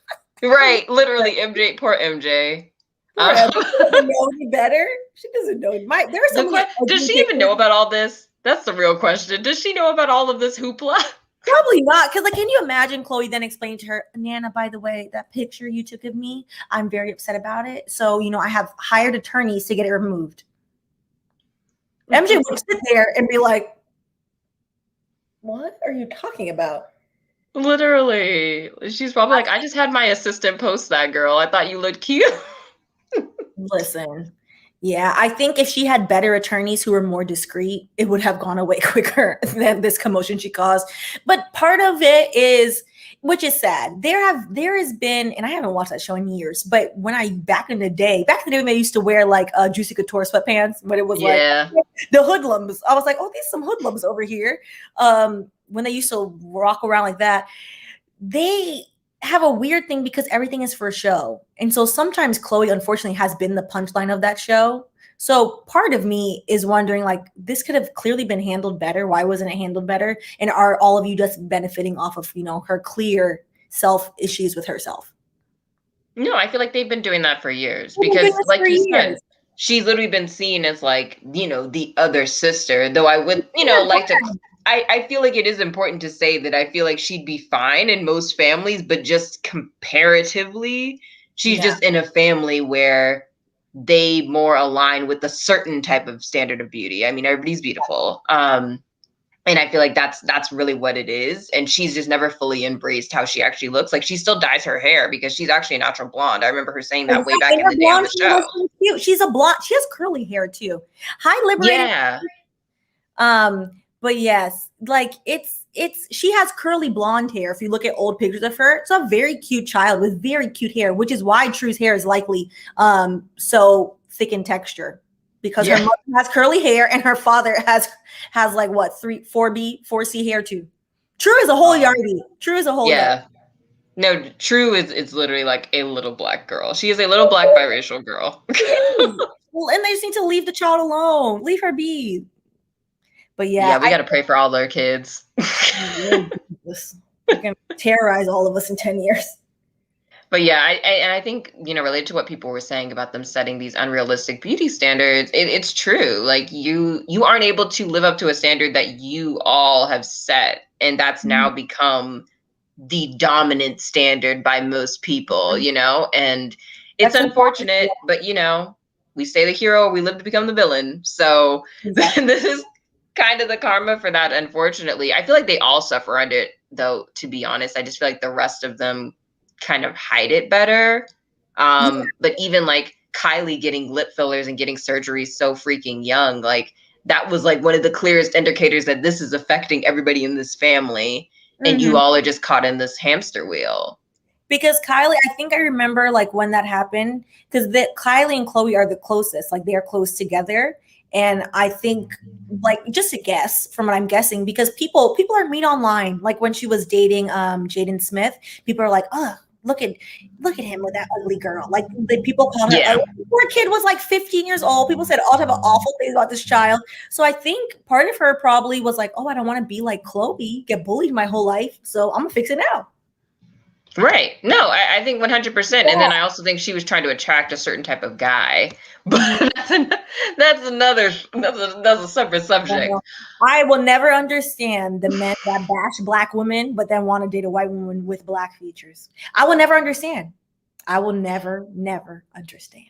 Well, and now as of late, because of, I think, everything that they're doing to rebrand, I feel like what's very much a blatant rebrand, they're starting to tone things down, and everybody is kind of starting to look more like Kendall. like especially Kim as of late, if you kind of look at her more recent photos now, like she's lessening the booty, and she's starting to do that fox eye thing that Kendall has. Like I think Kendall also may have done something, but she has it more naturally. Yeah. It just but she's always been the more natural one out of her and like Courtney. And I feel like everybody is like going towards that route because everybody's trying to look more quote unquote natural. And it's just been very interesting because I'm very interested to see where they're going to be in like another 5 years, because I feel like they're going to a different trend.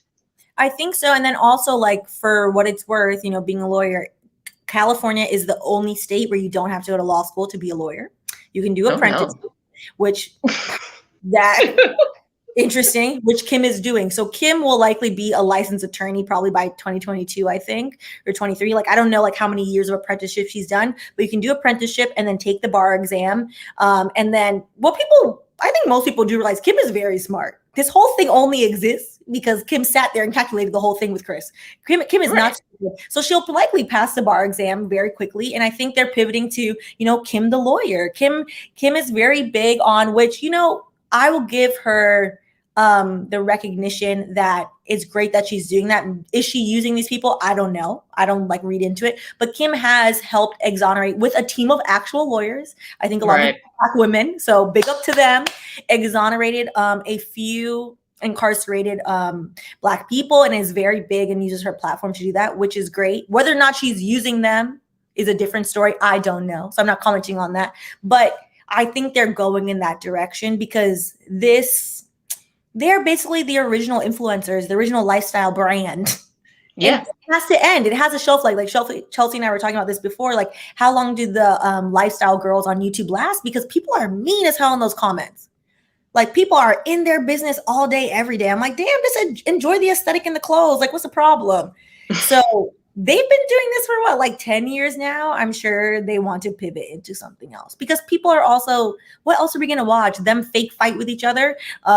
Jasmine had just said, like, remember, like, Kim is very aggressive. Like, Kim hit Khloe with the purse. She fought with Courtney. Kim is kind of abusive sometimes from what I see, in my opinion.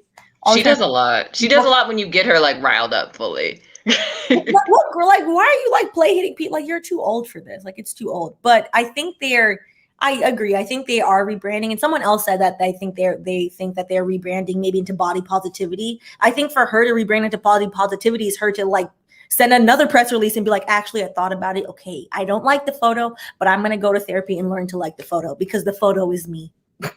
Yeah, well, and I think some people were saying she should have just turned the photo into a body positive thing, like you're saying, and literally posted it and been like, look, this is unedited, but like, I'm a body positive person, like blah, blah, blah. And she really could have made it into a whole positive PR moment. Exactly. I think the whole thing was it was not planned well. You know. Poor MJ. Poor MJ over here, like, I'm just trying to mind my business and take pictures at family gatherings like a normal grandma. Like, why y'all bothering me? So we're gonna all right, well, let me leave you. Farther. Well, thank you, Boo, for calling in. Catch you later. All right, guys. Well, we have covered all of our cases. I had like one more, but I didn't like finish doing the research on it. So we'll probably cover that next week, which is very interesting. This actor allegedly defrauded investors out of $250 million with an M dollars for fake licensing rights to Netflix and HBO movies. Yeah. The things people get away with when they look a certain way is very interesting to me. So we'll probably do that next week. So we are going to do the weekend wind down every Friday. We're going to try it for a month, like 6 weeks, I guess. And then if you guys like it, we'll keep it. And if not, like, that's fine too. So let me know. And if you haven't already, go ahead and just click. Actually, I think you can probably see the screen. Just like the video so that way it does well. I think I might like chop it up into pieces since it is kind of long. So that way, if you guys miss parts of it, you can see the cases we covered. So basically, we ended the Mischief versus Nike case, Nike versus Mischief case about the Satan shoes. That case is closed out. And then we did two Capitol Police officers are suing Donald Trump for the insurrection, claiming that he incited the insurrection. So I appreciate all of you guys that stayed through that because it was a hard thing to do. Child, I drank my whole glass of wine.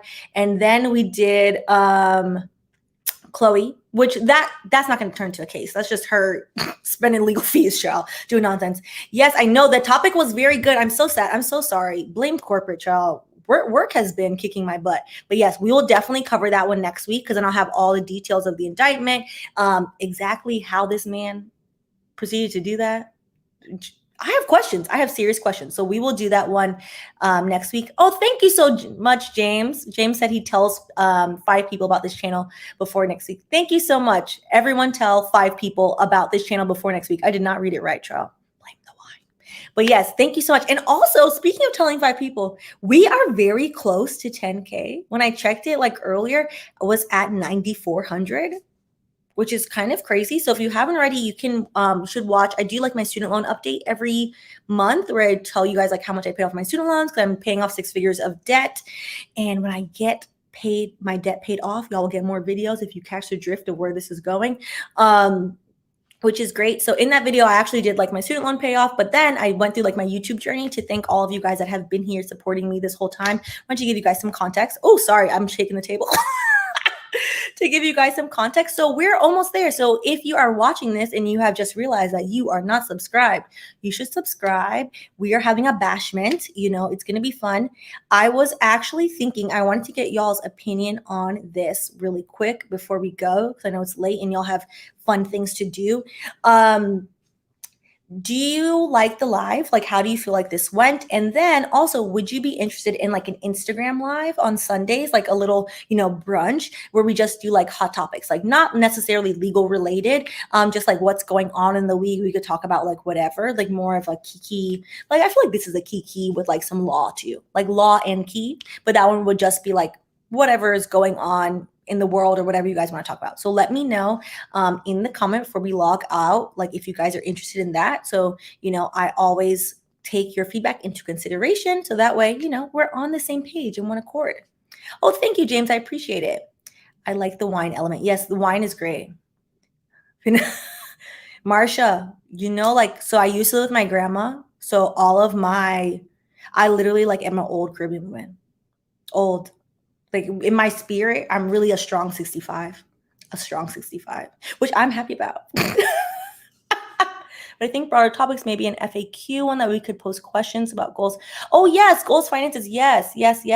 I love the finance stuff. In case you guys didn't know, a great format for you. Oh, thank you, Liberated Life. Yes, child. The wine kicked in.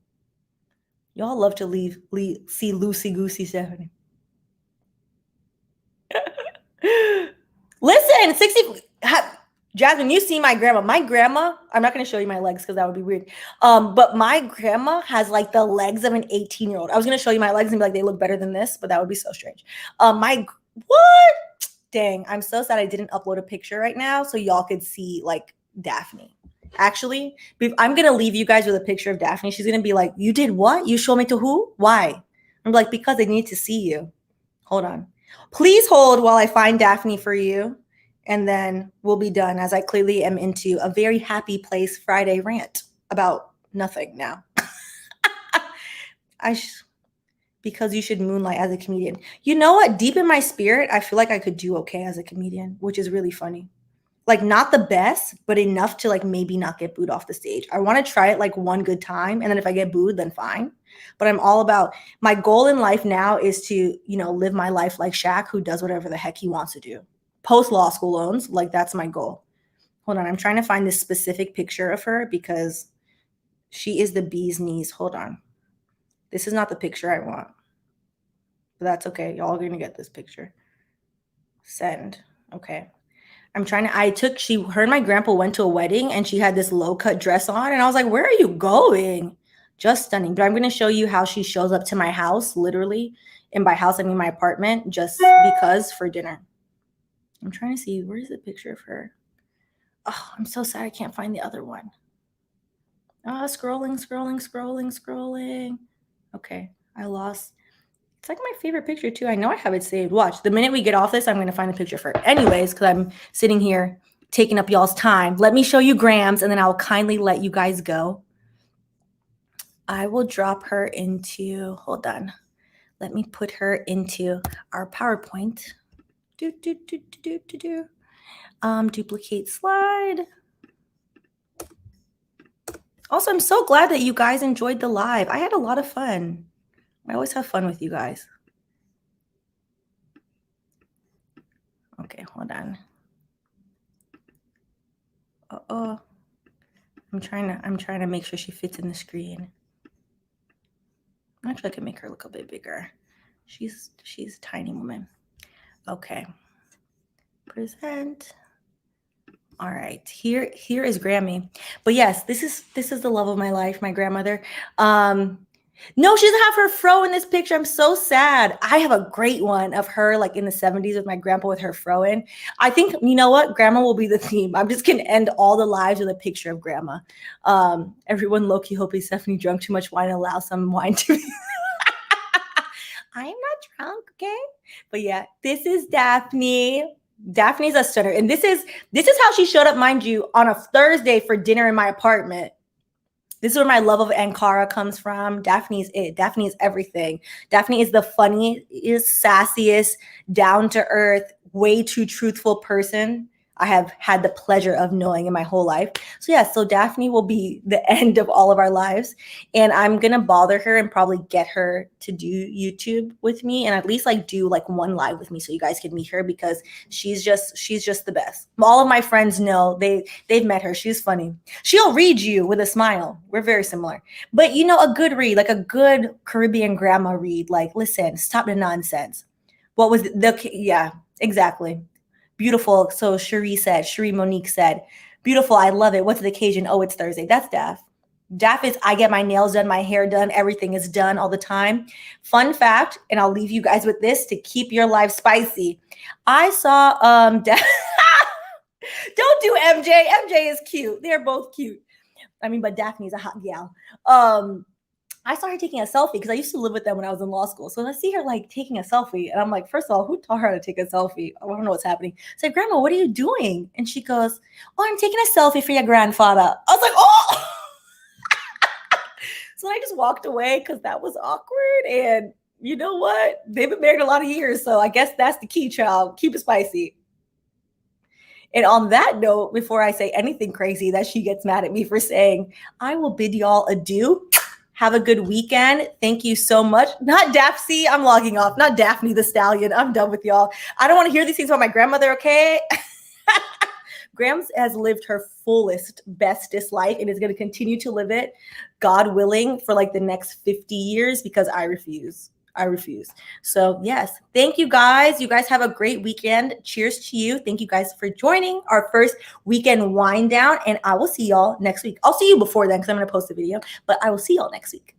Bye. Thank you.